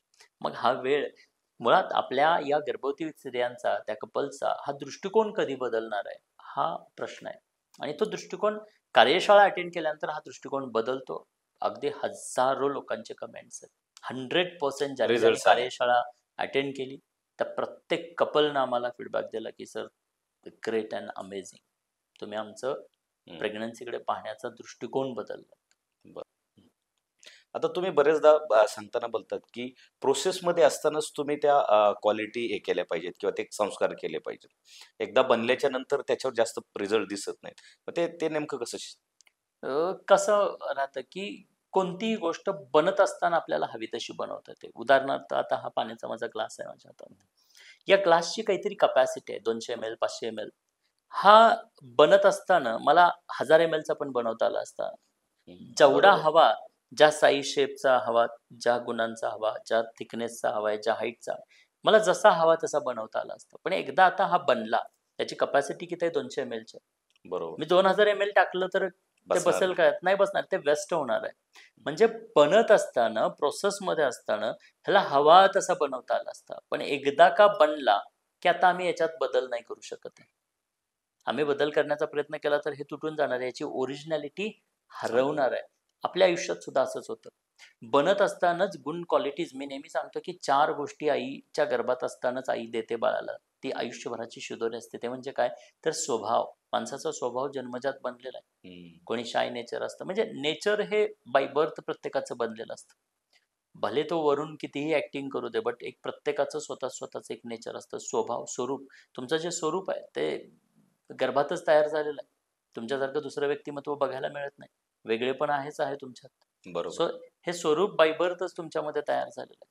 संस्कार आईकडूनच तुम्हाला मिळतात, जसं छत्रपती शिवाजी महाराजांना मिळालं. आणि कपॅसिटीज काहीतरी ग्रास्पिंग कपॅसिटी आपण म्हणतो. आपण वर्गात जर का 40 विद्यार्थी असो तर 40 मधले कोणी टॉप असतो, कोणी फ्लॉप असतो, कोणाला 0 पडतात, कोणाला आउट ऑफ पडतात. बरोबर. सो पेपर तोच, सिलेबस तोच, शिक्षक तेच, सगळं काही सेम आहे. पण ही तफावत आहे. ही तफावत कशामुळे? कोणाला एकदा सांगितल्यानंतर समजतं, कोणाला 100 वेळाला रियाज केल्यानंतर समजतं. सो ती अंडरस्टँडिंग जे आहे, ते घेण्याची कपॅसिटी आहे, ती प्रत्येकाची वेगळी आहे. आणि ही कपॅसिटी उत्कृष्ट ज्यांच्या आहे ना, त्यांना स्कूल काय, स्कूलच्या बाहेर राहून उभं राहून सुद्धा इतिहास घडवता येतो. डॉक्टर बाबासाहेब आंबेडकरांचं उदाहरण आहे. सो ही क्वालिटीज आणि कपॅसिटीज ऍड करण्याचा वेळ आहे. बाळ बनल्यानंतर एकदा का नाळ कापली की आपण फक्त सांगू शकतो, बदलू नाही शकत आहे. पण बरोबर. जोपर्यंत ते बाळ त्या नाळेबरोबर आईशी जोडलेलं आहे, तोपर्यंत ते बाळ कोण आहे? ते बाळ त्या आईच्या शरीराचा हिस्सा आहे. ती कोणतंही इंडिपेंडंट पर्सनॅलिटी नाहीये. आणि जोपर्यंत ते आईच्या शरीराशी जोडलेलं आहे, तोपर्यंत आईच्या भावनांमधून, आईच्या कृतींमधून, आईच्या ऍक्शन्समधून बाळामध्ये काही बदल निश्चित चांगले घडणार आहेत. तो आईचंच रिफ्लेक्शन बाळ आहे. मग आजच्या वातावरणात काय बघायला मिळतं? की दोघेही नवरा बायको बिझी आहेत. दोघेही सकाळपासून संध्याकाळपर्यंत काम करतायत. दोघांनाही बाळासाठी वेळ नाहीये. कामाचं प्रेशर आहे, अनेक गोष्टींचं प्रेशर आहे, स्ट्रेस आहे, टेन्शन आहे, पैशांना घेऊन प्रेशर आहे. ह्या अशा सगळ्या प्रेशर आणि स्ट्रेस टेन्शनमध्ये बाळ काय घेऊन येणार आहे? बाळही तेच घेऊन येणार आहे. स्ट्रेस, टेन्शन, प्रेशर, डायबिटीज आणि अजून काही गोष्टी घेऊन येणार आहे. मग हे जे आहे, हे यायचं नसेल तर प्रामाणिक वेळ हा 9 महिन्यांचा त्या बाळासाठी इन्व्हेस्ट केला गेला पाहिजे. बरोबर. आता जिजाऊंचा शिवबा जसा घडला, तसं आपल्या घरात शिवबा घडवण्यासाठी दैनंदिन कोणते रुटीन्स आहेत, संस्कार आहेत जे आपण केले पाहिजेत? खूप चांगला प्रश्न विचारलात. एक चांगलं व्यक्तिमत्व घडायचं असेल तर घराघरातले ते चांगलं, पहिली गोष्ट तर नियोजन असलं पाहिजे. बाळ येण्यापासून ते बाळ डिलिव्हरी झाल्यापासून ते पुढं बाळाच्या काही वर्षांपर्यंतच्या जडणघडणीपर्यंत. जसं पहिल्या 7 वर्षांपर्यंत बाळाचा रिमेनिंग 20% जो ब्रेन आहे त्याची डेव्हलपमेंट होत असते. सो बिलीफ सिस्टीम बनत असते त्या वेळेत. सो प्रेग्नन्सी प्लॅन पासून ते डिलिव्हरी नंतर किमान 16 वर्ष 18 वर्षाचं बाळ होईपर्यंत त्याचं नियोजन असलं पाहिजे. आत्ता प्रॉब्लेम काय माहिती आहे का? पॅरेंटिंगमध्ये ह्या गोष्टी मी बरेचदा घेत असतो की आत्ता तुम्ही तुमच्या बाळाला काय दिशा द्यायची हे तुम्ही ठरवतच नाही. बरोबर. सोशल मीडिया, आजूबाजूची लोक, न्यूजपेपर, बातम्या आणि त्यातल्या त्यात काय तर कुठलं आज करिअर पाथ चांगलं आहे, या तुम्ही सीए बनलात चांगले पैसे कमवाल, डॉक्टर बनलात चांगले पैसे बनवाल, म्हणजे चांगले पैसे कुठून मिळणार आहेत हा हेतू ठेवून तुम्ही त्या दिशेला देताय. पण मुळात जे बाळ जन्मजात काही गुणकौशल्य घेऊन आलेलं आहे त्याचा विचार केला जात नाही. त्यामुळे बरेचदा काय होतं की तुमचा सोर्स ऑफ हॅपीनेस जो आहे तो न जाणून घेता फक्त पैशांसाठी म्हणून काहीतरी एक गोष्ट लादली जाते आणि आयुष्यभर माणूस त्याच्यामध्ये सफर होतो, आनंदी कधीही राहत नाही. मी नेहमी सांगत असतो, माणसाच्या जन्माचा मूळ उद्देश काय आहे तर आनंद.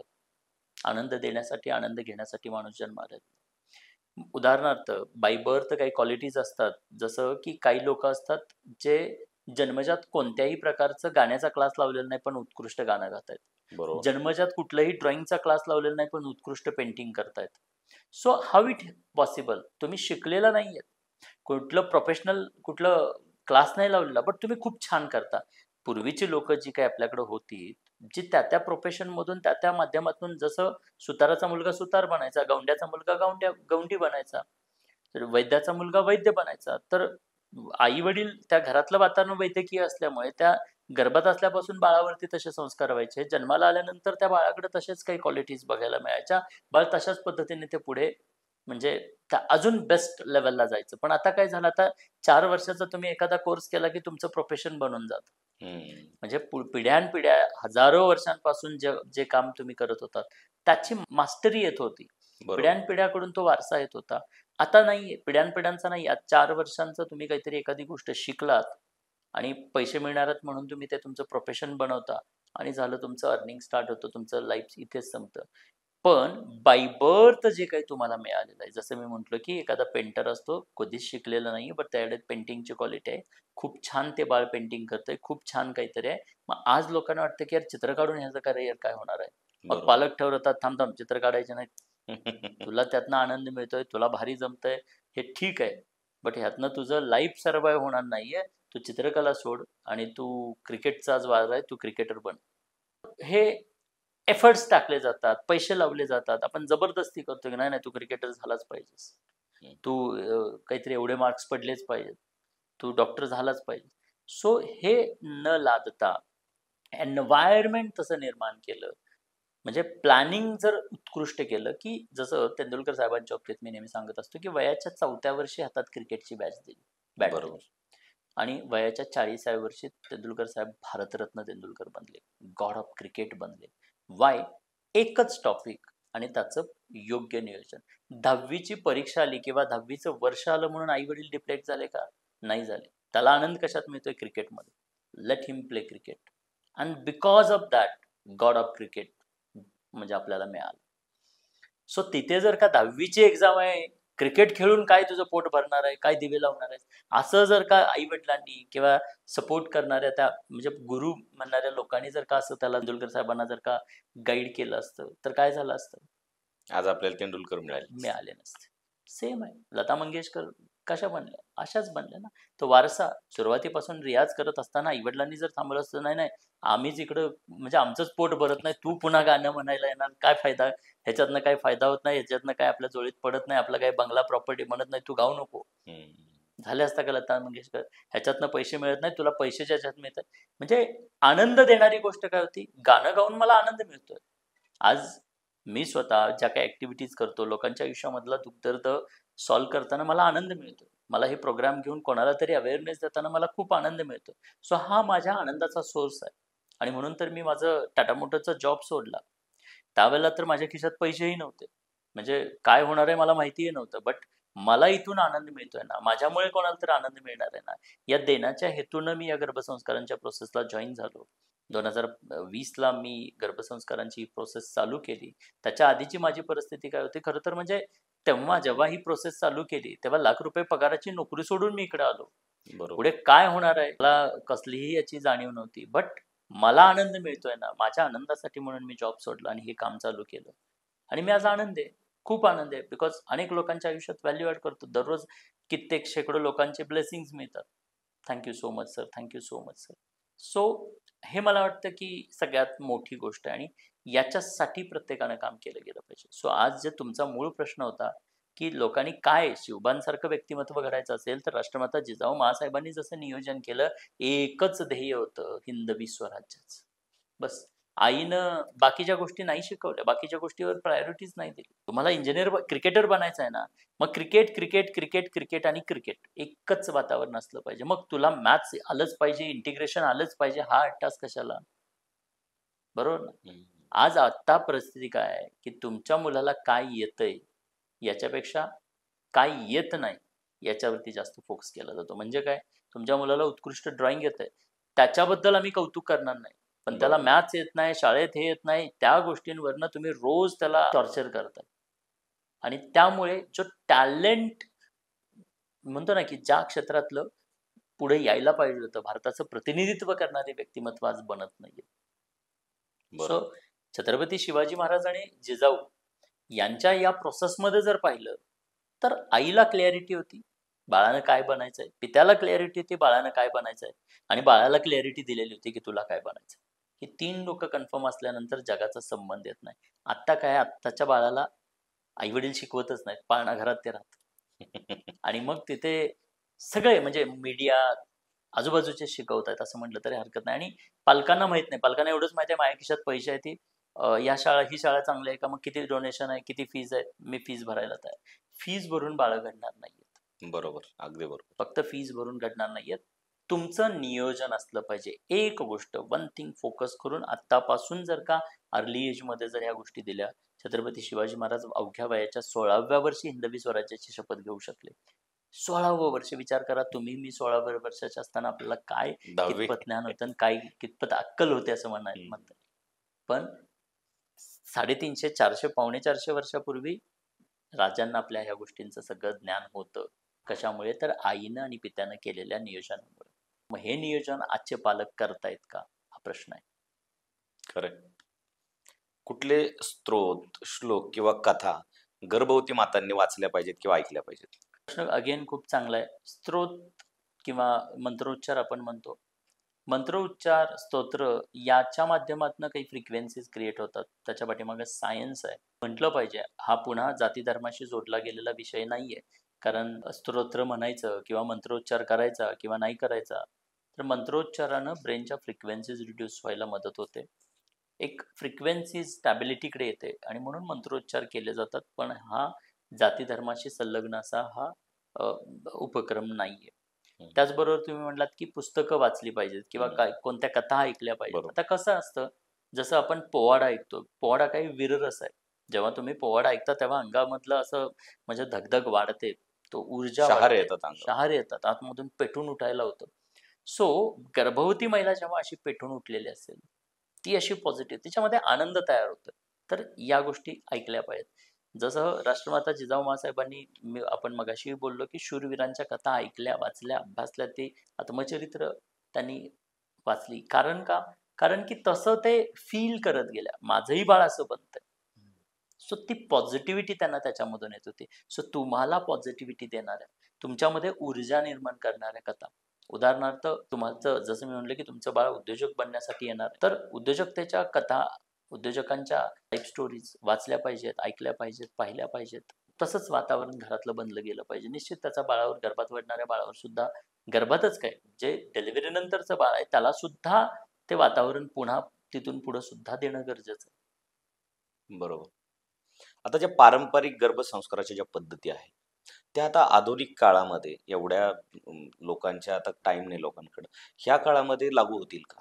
किंवा त्याचे काय परिणाम आता असतील? कसं होतं की पारंपरिक गर्भसंस्कारांच्या पद्धतीमध्ये अनेक काही गोष्टी दिलेल्या असतील, मी त्याच्याबद्दल कधीच बोलत नाहीये, बिकॉज जसं आता मंत्रोच्चार, त्याच्या पाठीमागचं सायन्स अंडरस्टँड केलं गेलं पाहिजे, आणि सायन्स समजून तुम्ही गोष्टी केल्या गेल्या पाहिजेत. म्हणजे पूर्वीच्या काळी अनेक गोष्टी, आता ते म्हटलं जाते की प्रेग्नंट आहात मग ते वेळीवरती काही चिरायचं नाही, नाहीतर बाळाचा कान फटका येतो, बरोबर. काहीतरी अशा गोष्टी येतात.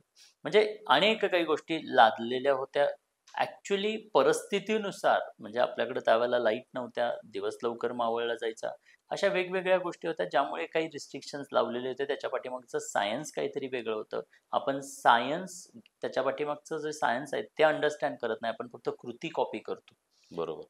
आणि ती नुसती कृती कॉपी करून चालणार नाही. आणि म्हणून सायंटिफिक दृष्ट्या हे कसं, कोणत्या गोष्टी आणि कशा पद्धतीने बेनिफिशियल आहेत त्याचा थोडासा विचार करून मग या गोष्टी फॉलो केल्या गेल्या पाहिजेत असं मला वाटतं. अंधश्रद्धेपोटी किंवा असं नाही. मुळात गर्भसंस्कारांचा इम्पॅक्ट होतो का? तर होतो. गर्भसंस्कार ही कोणती अंधश्रद्धा निर्माण करणारी ॲक्टिव्हिटी नाही. बरोबर. ही पुन्हा आणि पुन्हा मी माझ्या लेक्चर्समधून सांगत असतो, की ही त्या आईची भावना आहे आणि त्या आईची भावना कणखर आणि खंबीर बनवण्यासाठी केलेली ही सगळी प्रोसेस आहे. मी कुठेही माझ्या कुठल्याही लेक्चरमध्ये म्हणत नाही, की बाळ भारी बनणार आहे. हम्म. आईचं 9 महिने आई भारी बनली, आई कणखर आणि खंबीर बनली, आईचे 9 महिने उत्कृष्ट बनले, तर निश्चितच येणारं बाळ सुद्धा उत्कृष्टच बनलं जाणार आहे. बरोबर.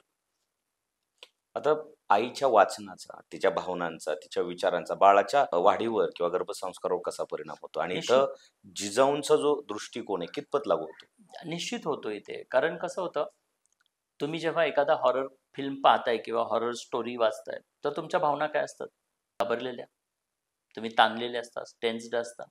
तुम्ही एखादं विनोदी पुस्तक वाचताय, तुमची भावना काय असते? तुम्ही मनातल्या मनात हसत असता. बरोबर. तुमच्या चेहऱ्यावरती स्माईल असते. तुम्ही एखादं सस्पेन्स स्टोरी वाचत असता, त्यावेळेला काय असतं? तुम्ही असं स्ट्रेसमध्ये असता. सो तुम्ही वाचताय आणि तुमची बॉडी रिस्पॉन्स करते.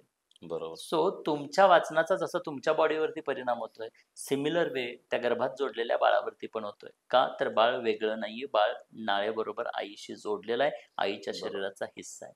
सो एवढा सिंपल आहे. आणि म्हणून तुम्ही काय वाचताय मॅटर्स अ लॉट.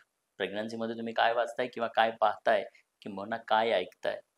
म्हणजे 5 गोष्टी महत्त्वाच्या आहेत. तुम्ही काय ऐकताय, काय वाचताय, काय पाहताय, तुमचं एन्व्हायर्नमेंट कसं आहे, किंबहुना तुम्ही काय खाताय. बिकॉज तुम्ही कशा प्रकारचे अन्नपदार्थ घेताय, दॅट ऑल्सो मॅटर्स. बरोबर. आता जिजाऊ ज्यावेळेस गर्भावस्थेत होत्या, त्यावेळेस त्यांची जीवनशैली किंवा दिनक्रम कसा होता बरं? मुळात त्यांची भावना कशी होती, ही महत्त्वाची गोष्ट आहे. तर त्यांच्या भावनामध्ये एकच होतं, ते म्हणजे माझं बाळ राजा बनण्यासाठी येणार आहे. जो अन्याय आणि अत्याचार त्यांच्या डोक्यात बसलेला होता, हम्म. ही आई म्हणजे अशी पेठून उठलेली होती. आणि 24 तास डोक्यात तोच विचार असणार आहे आईसाहेबांच्या, की मला बाळ हवं आहे, पण कशासाठी? हिंदवी स्वराज्य निर्माण करण्यासाठी. वडील गेलेले आहेत, 40 भावंड गेलेले आहेत आणि जो अन्याय अत्याचार आज आसपासला चालू आहे, तो जर का मुळातून काढायचा असेल, तर मला बाळ हवं आहे, ते असं कणखर आणि खंबीर. ती जी काही सातत्याने त्यांच्या डोक्यातला विचार होता, ती पेटून उठलेली आतमधली जी ठिणगी होती, ती ठिणगी मॅटर करत होती. तशीच ठिणगी आजच्या गर्भवती महिलेकडे आहे का? नाहीये. आजची गर्भवती महिला, त्यातल्या त्यात वर्किंग गर्भवती महिला, स्वतःची जबाबदारी, घरची जबाबदारी, पतीची जबाबदारी, ऑफिसची जबाबदारी, एवढ्या सगळ्या जबाबदाऱ्या सकाळपासून संध्याकाळपर्यंत पार पाडत असताना कित्येकदा विसरून गेलेले, माझ्या गर्भात आज बाळही आहे. आणि मग एवढी जर डिटॅचमेंट त्या बाळासोबत असेल, तर त्या बाळाला काय देणार आहे ती आई? कसं बनणार आहे ते बाळ? मग ते बाळ जन्माला आल्यानंतर वृद्धाश्रमात नाही तर कुठे पाठवेल? तिथे लव्ह अँड कनेक्शनच बरोबर. तयार होत नाही, तो बॉन्ड क्रिएट होत नाही.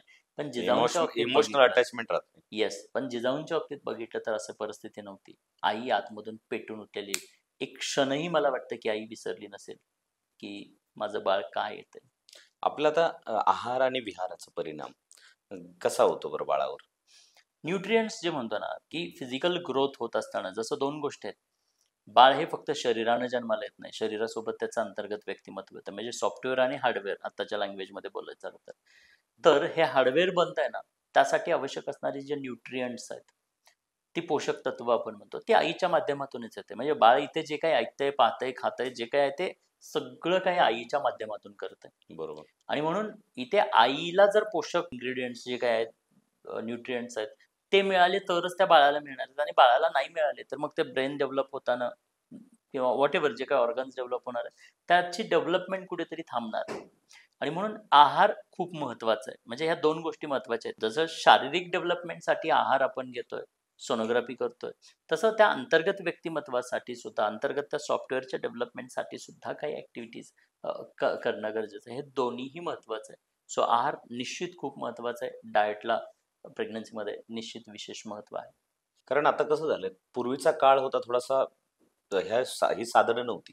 आजची आई आता मोबाईल, सोशल मीडियाच्या काळातली आहे. तर ह्याचा जो परिणाम काय जाणवतोय, गंभीर परिणाम जाणवतोय. तर ह्याच्यापासून कसं दूर ठेवता येईल आणि जिजाऊंचे जे संस्कार आहेत ते कसे आणता येतील बरं? मुळात सांगितलं ना, प्रेग्नन्सीच्या 9 महिन्यांचा अवेअरनेस जर आईला मिळाला, मला मिळालेले हे 9 महिने ऑर्डिनरी नाही आहेत. या 9 महिन्यांचा निश्चितच माझ्यावरती आणि माझ्यामुळे माझ्या गर्भात वाढणाऱ्या बाळावरती परिणाम होणार आहे. हे जेव्हा त्या आईला समजेल ना, त्या दिवशीपासून तिला मोबाईल घे म्हटलं तरी ती घेणार. मोबाईलमध्ये हार्म नाहीये, लक्षात घ्या. बरोबर. मोबाईलमध्ये तुम्ही कशा प्रकारचा कंटेंट कंझ्युम करताय त्याच्यावरती हार्मनेस आहे, त्याच्यावरती डिपेंड आहे. तुम्ही मोबाईल घेऊन जर का म्हणजे काय पाहताय, काय ऐकताय, त्याच्यावरती डिपेंड आहे तुमची भावना. सो बरोबर. Mobile phone is not a problem. उलट मी म्हणेन mobile phone is a opportunity now days. कारण आज गर्भसंस्कार मी जगभरामध्ये गर्भसंस्कार माझे पोचलेले आहेत. हजारो लोक 22+ कंट्रीजमधून जोडलेले आहेत. हे का शक्य झालं? तर मोबाईलच्या मोबाईल. माध्यमातून. पूर्वी एखाद्या गर्भवती महिलेला जर का गर्भसंस्कारांसाठी 9 महिने दररोज इकडे माझ्या सेंटरला यायचं आहे असं जर सांगितलं तर ते शक्य होतं का? किंवा आजही ते शक्य आहे का? नाहीये. त्या अवघडलेल्या परिस्थितीमध्ये कुठलीही गर्भवती महिला रोज एखाद्या सेंटरला जाऊन अशा काही ऍक्टिव्हिटी करायच्या आहेत तर तिला नाही शक्य आहे. ती नाही करू शकणार. बिकॉज प्रॅक्टिकली ते पॉसिबल नाही. पण आता इंटरनेटमुळं किंवा मोबाईल फोनमुळं घर बसल्या बसल्या आजची ही गर्भवती महिला आमच्या ॲपमधून गर्भसंस्कारांचे वेगवेगळ्या टेक्निकल गोष्टींचे सगळ्या गोष्टींचं नॉलेज घर बसल्या बसल्या घेते. सो बेनिफिशियल आहे हे टूल. म्हणजे म्हणतात ना, प्रत्येक गोष्टीला 2 बाजू असतात. बरोबर. तुम्ही त्याचा वापर कसा करायचा त्याच्यावरती निर्भर राहतं. सो मोबाईल फोन प्रॉब्लेम आहे का? तर अजिबात नाही. उलट मी म्हणेन अपॉर्च्युनिटी आहे. त्याचा वापर तुम्हाला उत्कृष्ट करता आला पाहिजे. बरोबर. आता आजचा काळ धावपळीचा आहे खूप आणि महिला जॉब करतात, वर्किंग वुमन आहेत. तर त्यांच्यासाठी गर्भसंस्कार कसं काय शक्य आहे? तर आज वेळ जात असेल. माझ्याकडं मी सांगितलं ना, 22+ कंट्रीजमधून लोक जोडले गेलेले आहेत. आपल्यापेक्षाही जसं अमेरिका पाहिलं तर आपल्यापेक्षा अपोजिट टाइम ड्युरेशन आहे त्यांचं. बरोबर. बट टिल आज तिथून ही लोक करतायत. 12 तास 14 तास जी लोक काम करतायत ना, त्यांनाही आज गर्भसंस्कार करता येतात. म्हणजे आम्ही जे ॲपमधून जे काही त्यांना 90 मिनिटांचा करिक्युलम दिलेला आहे की कंपल्सरी एव्हरीडे 90 मिनिटं द्यायचे आहेत. पण ही 90 मिनिटं कशी द्यायची आहेत?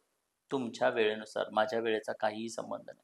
काय ऍक्टिव्हिटीज डिझाईन करून घेतलेल्या आहेत. 10-10 मिनिटांच्या ऍक्टिव्हिटीज आहेत. म्हणजे दिवसभरात 10-15 मिनिटं असे तुम्ही कितीही वेळेला काढलेत, 9 वेळेला 10-10 मिनिटं काढले तरी झालं तुमचं काम. 24 तासामध्ये 90 मिनिटं तुमच्या वेळेनुसार द्यायचे आहेत. म्हणजे उदाहरणार्थ सकाळी उठल्या उठल्या एक 10 मिनिटं दिले का एक टास्क कंप्लीट झाला एक टास्क. लंच झाला किंवा सकाळी ब्रेकफास्ट झाला, ब्रेकफास्ट नंतर 10 मिनिटं दिली, झाला ओके टाइम. तुम्ही ऑफिसला निघाला, ऑफिसला जाता आता काही हेडफोन लावून म्युझिक ऐकताय, 1 तास झाला. ऑफिसला जाता आता गाडीत बसलेलं असताना तुम्ही काही ब्रेन जिम सारख्या ऍक्टिव्हिटीज करताय. ऑफिसमध्ये गेल्यानंतर 10-15 मिनिटं लंच ब्रेकमध्ये देताय. ऑफिसमधून येताना 10-15 मिनिटं देताय. घरी आल्यानंतर 10-15 मिनिटं देताय. झोपण्याआधी 10-15 मिनिटं देताय. झालं तुमचा दिवसभराचा टास्क कंप्लीट झाला. किती सोपं बनलेलं आहे. 10 मिनिटं मिनिमम तुम्हाला द्यायचे आहेत. 10-10 मिनिटांच्या पद्धतीनं 9 वेळेला तुम्ही 10-10 मिनिटं काढली तरी तुमचं गर्भसंस्कार झाला. अरे वा. एवढं सोपं बनवलं मोबाईलमुळे.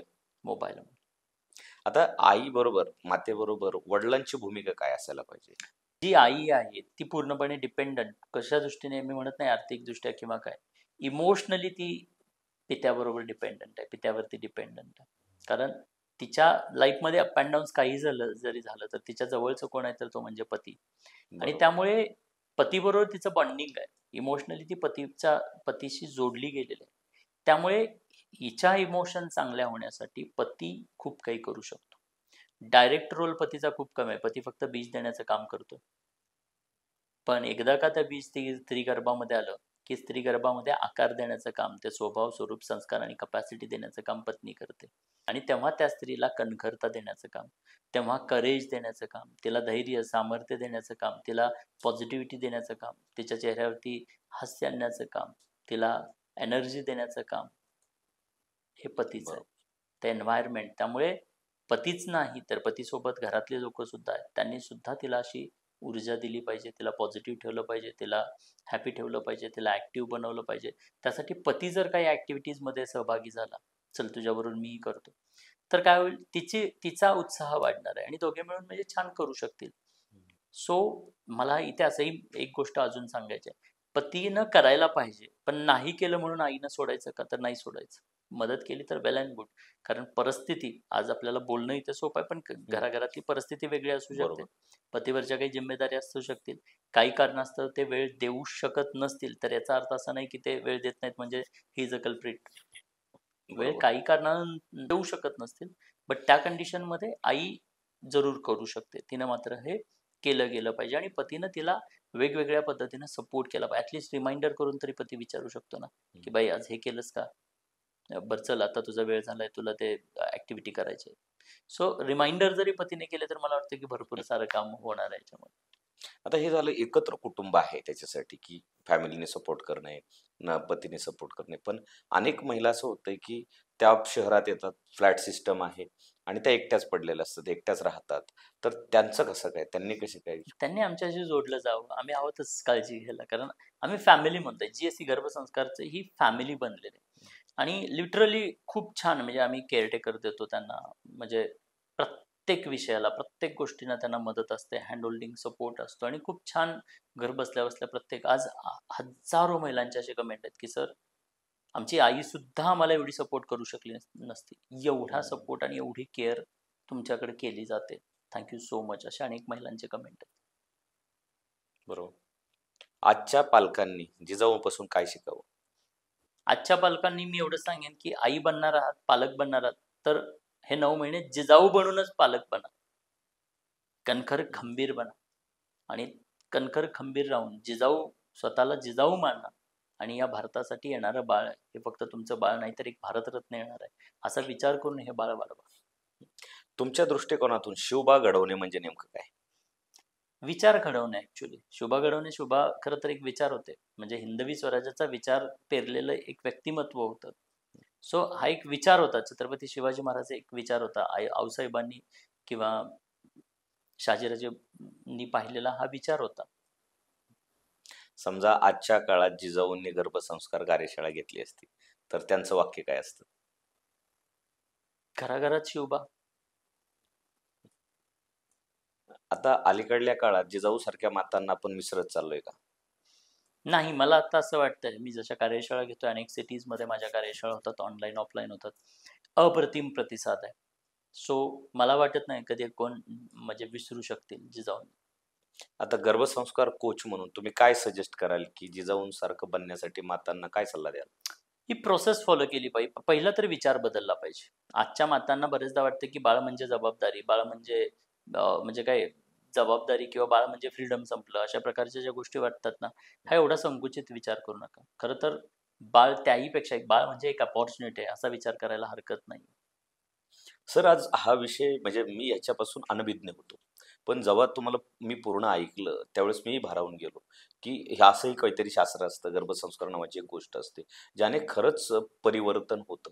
आणि मला वाटतं ही नक्कीच. आज काळाची गरज आहे. सर प्रत्येक नक्कीच. घरामध्ये शिवबा जर घडवायचा असेल, तर हे संस्कार निश्चितच आहे. आज आपल्याला पाहणारे जे ऑडियन्स आहे, त्यांच्यापर्यंत तर हा व्हिडिओ पोहोचलेलाच आहे.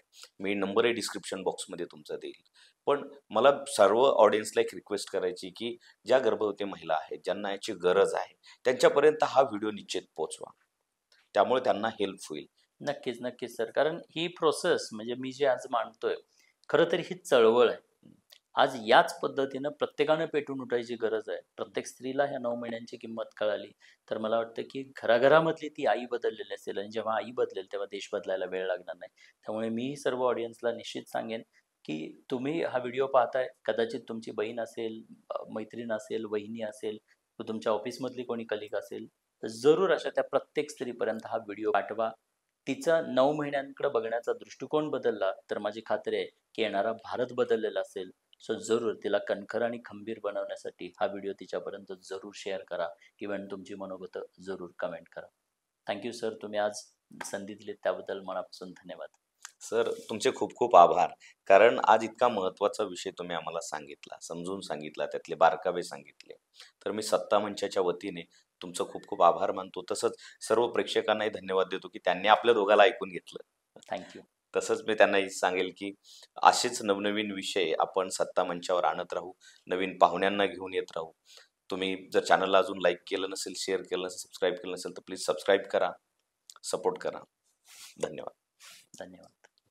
तर मंडळी, आज आपल्या सत्ता मंचावर सन्मान्य डॉक्टर विष्णू माने सर आले. त्यांनी सविस्तर अशी गर्भसंस्काराबद्दल, जिजाऊंच्या बाळकडूबद्दल आपल्याला माहिती दिली आणि मार्गदर्शन केलं. त्याबद्दल मी सरांचे खूप खूप आभार मानतो. आणि आपण हे अमूल्य असा रसग्रहण करण्यासाठी वेळ दिला, त्याबद्दल आपल्या सर्व मंडळींचेही खूप खूप आभार. डॉक्टर विष्णू माने सरांना मी पुढील वाटचालीसाठी खूप खूप शुभेच्छा देतो. पुन्हा भेटूया एका नव्या विषयावर, एका नव्या पाहुण्यांबरोबर. भेटत राहू, बोलत राहू. तर मंडळी, अजूनही चॅनलला सबस्क्राईब केलं नसेल तर प्लीज सबस्क्राईब करा. बेल आयकॉन दाबा, म्हणजे तुम्हाला येणारा एपिसोड पाहायला मिळेल. आणि आवडला तर तुमच्या जवळच्या व्यक्तीपर्यंत शेअर करा. तोपर्यंत सर्वांना जय हिंद, जय महाराष्ट्र.